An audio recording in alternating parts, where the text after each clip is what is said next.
La souffrance.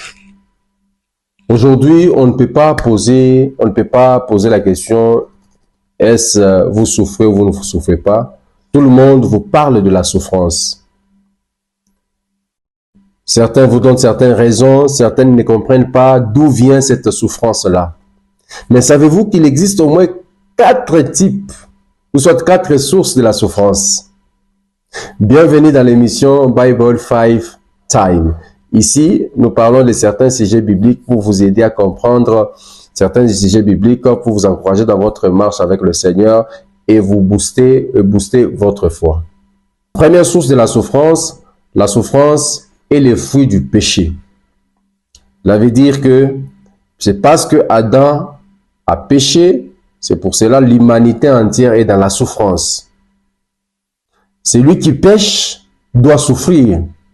C'est ça la loi de la nature. La souffrance, premièrement, est le fruit du péché.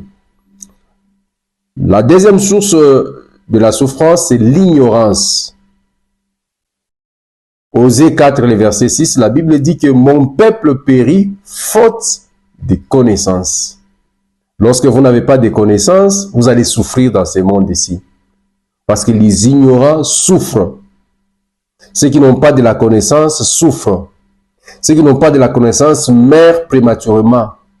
Pourquoi? Parce qu'ils n'ont pas de l'information, ils n'ont pas de la connaissance.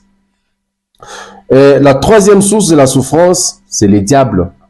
Les diables travaillent jour et nuit pour soumettre l'humanité dans la souffrance. Prenons l'exemple de Job. Job, c'était quelqu'un qui craignait Dieu, c'était quelqu'un qui marchait selon les plans de Dieu. Mais lorsque vous lisez les livres de Job, vous allez comprendre que Job lui-même est allé vers Dieu pour lui dire, voilà, Dieu lui a dit, tu n'as pas vu mon serviteur Job. Il dit, non, parce que tu le protèges, parce que tu le gardes, parce que tu es avec lui, c'est pourquoi il te craint tout ça. Alors, le diable a proposé un plan de souffrance contre Job. Et Job a souffert. Cela a résulté de la conversation avec Dieu et Satan. Le diable travaille chaque jour pour que l'humanité souffre. Même les gens qui vont vers le diable, même les gens qui vont faire des pactes avec eux, sont des gens qui souffrent, qui n'ont pas de joie, qui n'ont pas de paix. C'est un mauvais maître. Et la troisième source de la souffrance, la quatrième source de la souffrance provient aussi de Dieu. Oui. Quand vous lisez Actes des Apôtres 9, le verset 16, la Bible dit, là on parle de l'apôtre Paul, « Je lui montrerai tout ce qu'il doit souffrir pour mon nom. » Le Seigneur appelle l'apôtre Paul et lui dit que dans cet appel, soit dans sa vocation,